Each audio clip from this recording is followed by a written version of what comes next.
you're challenging him to be honest. Nose in the middle, it's about the hind legs.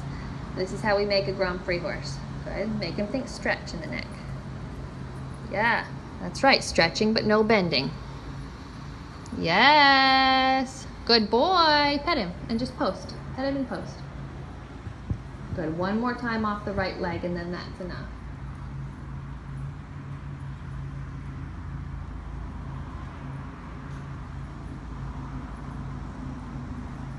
Shoulders left. No bending. Yeah, good boy. Pet him on the right rein. That's what I want to see. Pet him on the right rein again. Very well done. Okay, let him stretch. But this is, you know, horses who are so talented, they impress us all for a while. But when it becomes, and this is also going to be the key for you for not letting him throw that passage as an evasion. You know, and I can see him being the horse who, as you develop him, he maybe will have a great piaffe and a great passage. But if we don't fix this now, your transitions are always going to suck.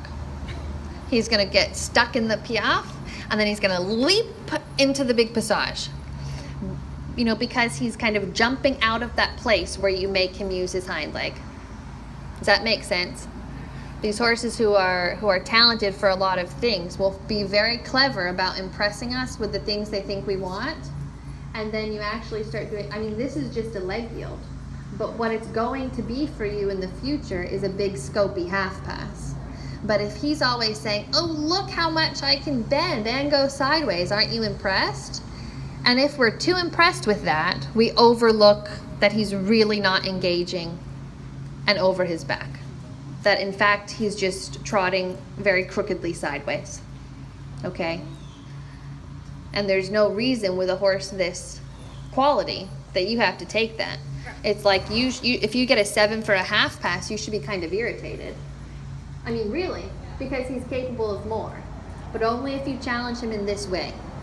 And you see very, very often that horses will have, wow, look, that trotter's so impressive. And then the rider goes for the half pass in the Grand Prix, or even the half pass in, say, the Prix St. George. The shoulder in looks really nice, the circle looks nice, and then they go for the half pass, and the trot shrinks to half the size. It gets small and quick. And it's like, how do you get that reach? You know, he has to, suppleness is not his problem. It's going to be the engagement. Okay? And it makes him so much better in the mouth, too, when you ride him that way. Okay?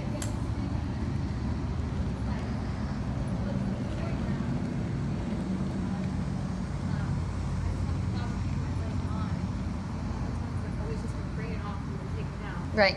But you have to remember, in the moment he's doing that, when he canters, that he's actually not going more forward. Okay? Forward is not a speed. Forward is not a gait. Forward is not anything. Forward is the energy coming from the hind leg over the back and around way to the bridle. Okay? So the reason he's cantering is because you're forcing him to do it in straight. Okay? So rather than saying, sure, I'll carry and I'll lift my back and trot and swing, he's saying, if you're going to make me do it straight, I'm going to tighten up and I'm going to canter. So it's important to remember that when he canters, he's actually less forward. And so you have to keep your leg on in that moment. Okay? Yeah, ultimately, yeah. The important thing to remember is, yes, you want to get to trot, but when he's cantering, he's actually backwards. So you've got, yeah, so rather than thinking, oh, I have to get him back to trot, think that when he canters, you have to push him forward to trot. It's not that you need to bring him back, it's that he needs to keep pushing over his back and finding the trot. It's in...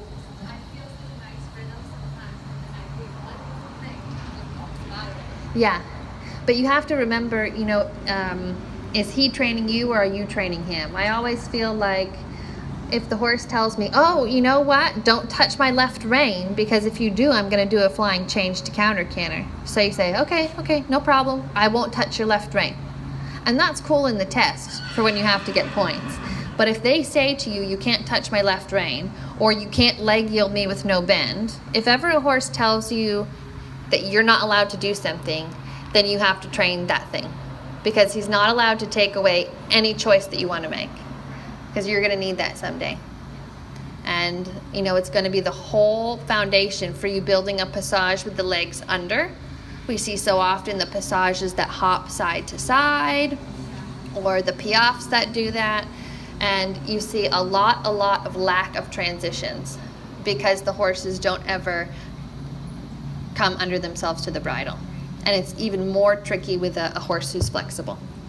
So even though it's a great thing, right now you want to make him almost more stiff. I mean, really, it's like people, okay? So when I see my sport physio and he flexes me, he's like, oh my gosh, you're like double jointed. So I don't do flexibility work. I do stability work because that's where I'm lacking. So if the horse is really wiggly, I'm really wiggly. And it's not always a great thing. And on the opposite side of that, people who are really stiff, and he'll flex, you know, my coach, who's been through a bunch of riding accidents and is much older, and he'll say, okay, you need to do flexibility work. Do you know what I'm saying? It's not about that they're all the same, it's about making them the same in the end. A horse who's stiff, I might ride that leg yield. I have a horse at home who's really